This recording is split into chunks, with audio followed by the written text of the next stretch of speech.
Hello, welcome to Nadiya Shah's channel. I'm Roubina Khodadin, artist, healer and spiritual guide for the second time on Nadiya's channel. Thank you, Nadiya, for having me here.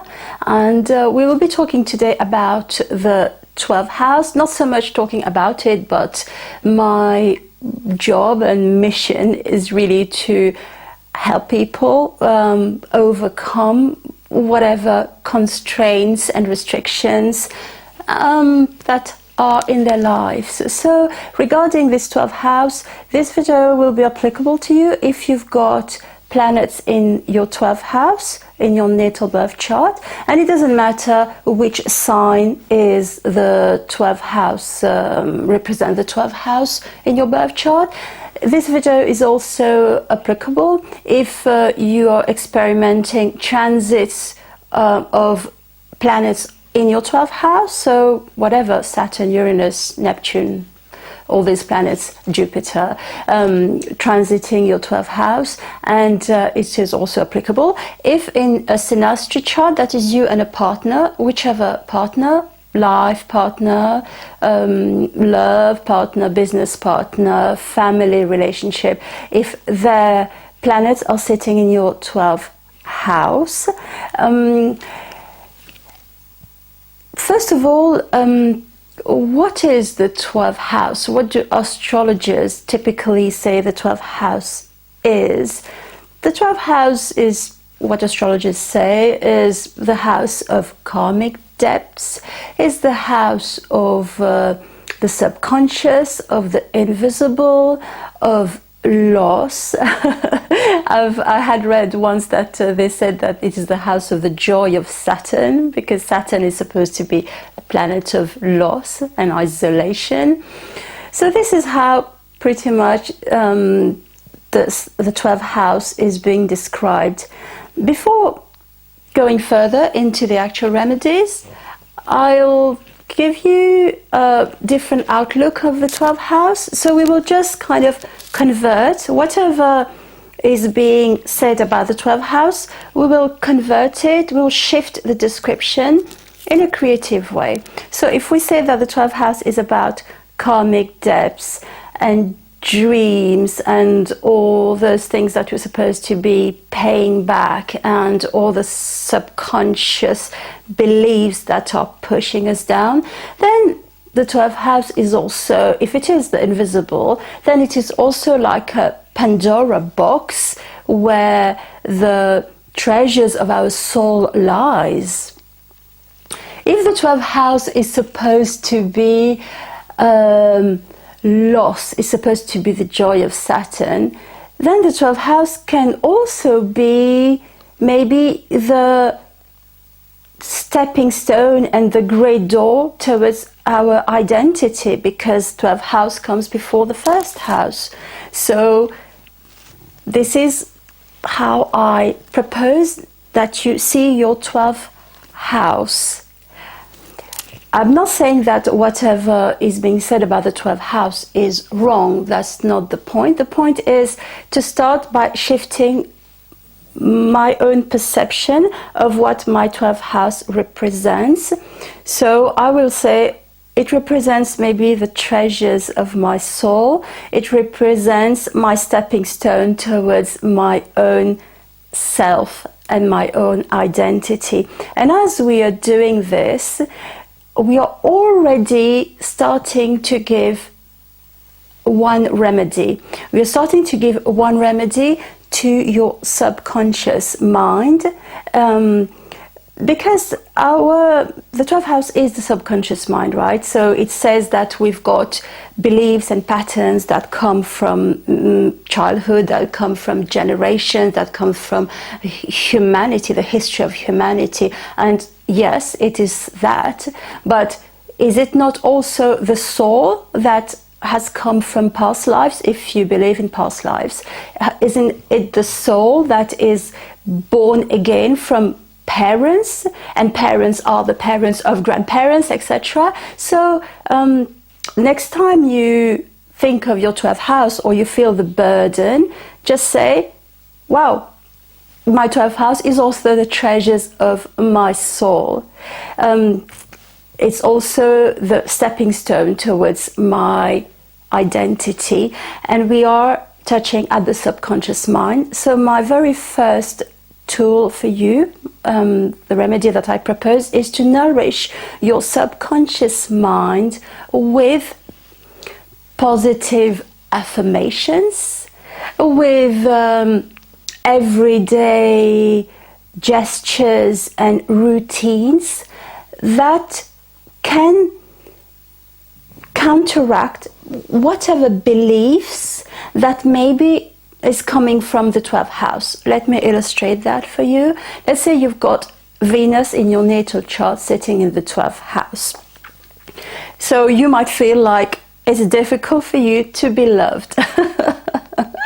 And I can assure you that it's not just people with Venus in the 12th house. This is a common thread amongst many people. Yes. So let's say you've got this and you've read about it and you've said, yeah, it's true, it's so difficult for me to find love, for instance. Then we'll shift this in this way. Maybe every day tell yourself, maybe look in the mirror, or yes, maybe look in the mirror and tell yourself, I am worthy of love, for instance. And every day nourish yourself with little things that make you feel loved. I don't know, maybe if what fills you with the sensation of love, the sensation of warmth. And as we do this more and more, what happens is what belief we have kind of shifts little by little, and whatever is within us shifts little by little. So, and there are two options that can happen as we do this.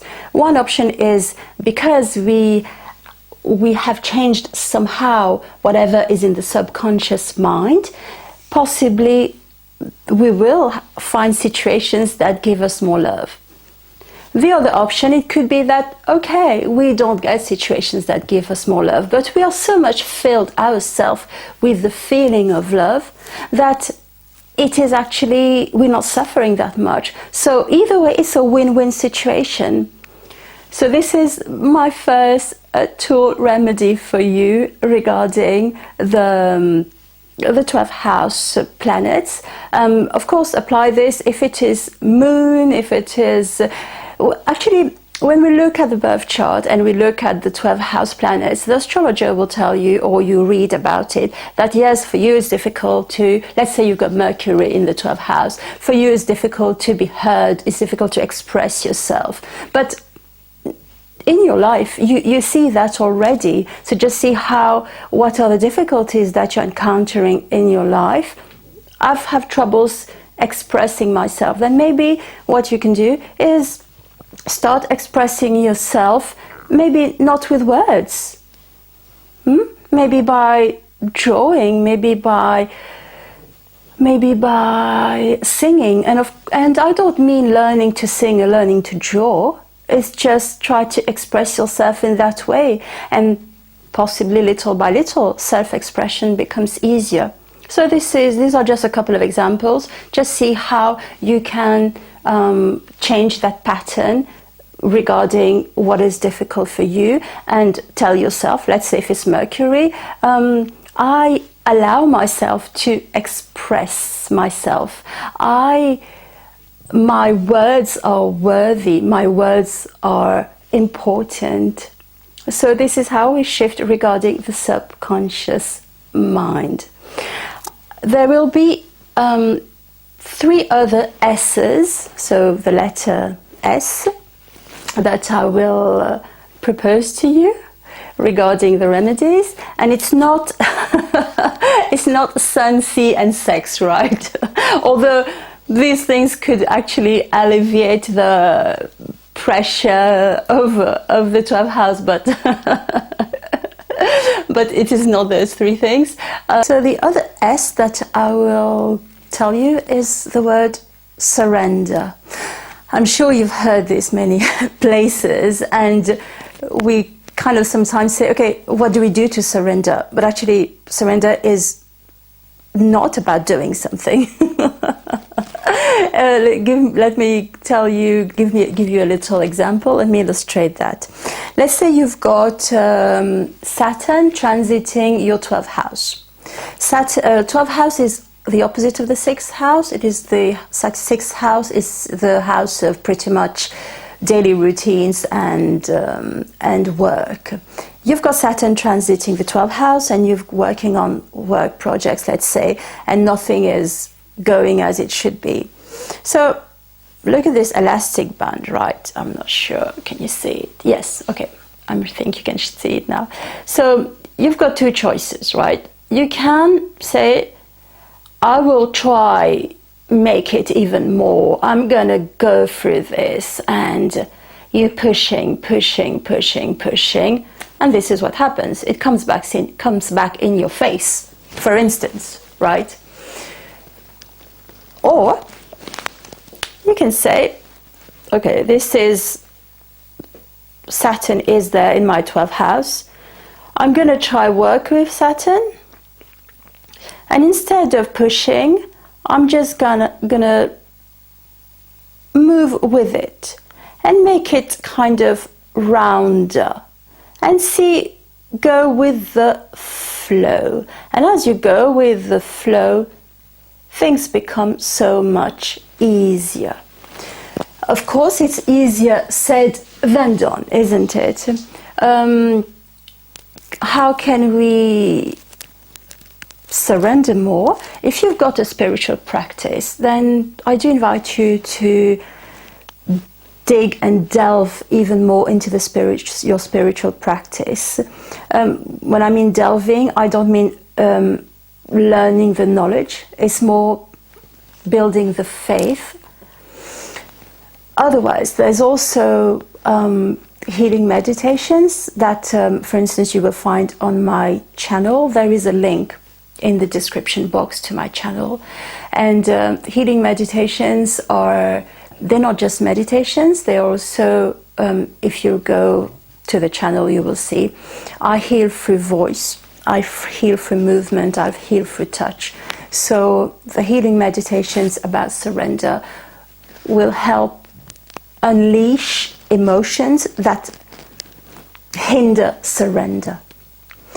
So surrender is a little bit about faith, isn't it? And of course, faith also will help us, because if you are working on your subconscious mind, as I just mentioned before, you will need that faith. So by surrendering more, you will facilitate the part of the subconscious mind. So again, win-win situation.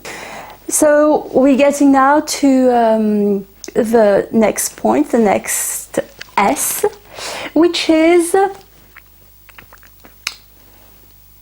selflessness. Okay, I only convey inspired information. So before making this video, I sat down, and of course I knew what the 12th house was about, but I didn't have the remedies in my head. So I sat down and it all poured out. And the word selflessness came up. And as I looked at the word, I wasn't so happy with this. I'm saying people in the 12th house, who've got planets in the 12th house, everybody's telling them be selfless, and they feel selfless and they feel helpless. How can I tell them selflessness is a remedy? And then the next inspiration that came up was, look at something in your journey that is in my journey. And it became very clear. So I'll tell you a little anecdote, a little story. In my journey, one of the things that happened was I was going to the forest. My body had stopped working, right? I'm not going to tell you my life story, but just to say that I was going to the forest.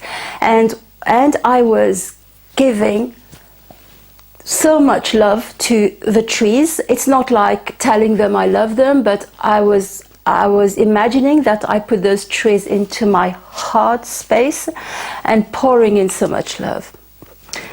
As time goes, nowadays, for instance, when I go to the forest and I sing, for instance, I do this what I call vibrational singing. The leaves, they move.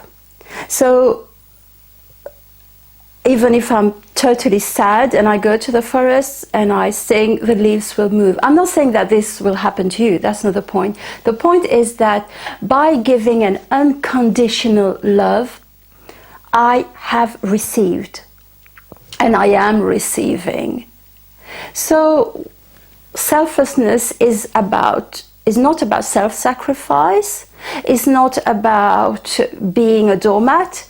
It's about giving something unconditionally, that is without expecting something in return. So let's say you've got Jupiter in your 12th house. What you could do, Jupiter is supposed to be about wealth. Maybe you can decide to give a coin every time you go out to a beggar. Of course, without expecting that the universe will bring it back to you. Otherwise, you're not nourishing surrender, aren't you? So let's say you've got a moon in your 12th house. Then possibly, why not be there for your friends? You don't have to be there for all your friends, for some of your friends, and listen to their feelings. But stop when you've had enough. So it's giving that unconditional space and time, and stopping when we've had enough. So let's say you've got Mercury in your 12th house. Possibly, maybe just if you've got some sort of knowledge, you can share it for free. I don't know. Make a YouTube channel and share some of your knowledge for free. That's an example. So I'm not the master of the universe, and I'm definitely not his mistress. But I am experimenting, and I am seeing it, that as you give unconditionally, you receive. You might not receive it in the form that you expect, but you do receive. So selflessness is about this unconditional giving. As I just said, it's not about being a doormat, and it's not about just giving anything to anybody. It's just about choosing what we give. So we're getting now to the last S, and I'll have to tell you a story again. It's not about me, it's about a lady that I have been guiding her through her journey. Every time she used to come, she anyway, we do the whatever guidance, healing, etc. And one day I just realized that every time from the minute she stepped in and she left, there never was a real sort of smile. Everything that she was explaining was very stern. She was going, her transit at the time was, I think, her partner. Yes, she was single, and then she met somebody, and this person's planets was sitting in her, many planets were sitting in her 12th house, so it was triggering all her wounds. So it came at the right time, because she was getting guided by me, but still it was very hard for her. So 12th house can bring this sort of stern energy, serious energy. So one day what I did, just bear with me, I'll show you what she was talking very very seriously, and explaining all the things that he done and he did and he done, and etc. And I just did that. Bear with me. I pulled that up for her.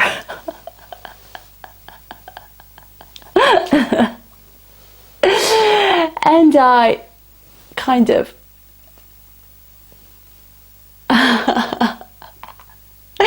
and she started laughing. So the last S is softness. Because of these heavy energies that the 12th house can bring us, softness is very important. And how do you nourish softness? You can touch some soft stuff You can eat food that makes it feel so so soft in the mouth, and it doesn't, of course, make the difficulties. It doesn't erase the difficulties, right? But you see, just now I'm talking to you, and I have the teddy next to my heart space. Don't you see that even my tone has really softened up? So this is this is so the last remedy regarding the 12th house, softness. Of course, we can kind of go further, and each person is unique, so it will depend how you apply this thing or that thing. But if you want kind of more information, more, not so much knowledge, but more tools, then do subscribe to my channel. My channel has got healing meditations, but also lots of tools that I give out. For instance, how to heal from past wounds, many other things. So the link will be in the description box. And when you subscribe, do click the notification bell, because at the moment, at the time of this video, my channel is a bit in the 12th house of YouTube, because it is pretty new. So do click the notification bell and get out the channel from this 12th house. What else? You can also book a one-to-one session with me. The link again will be in the description box. And wishing you all the best with exploring all these tools, and see you soon again on Nadiya's channel, who I thank again, or on my channel, or maybe a one-to-one, who knows. Thank you, bye bye.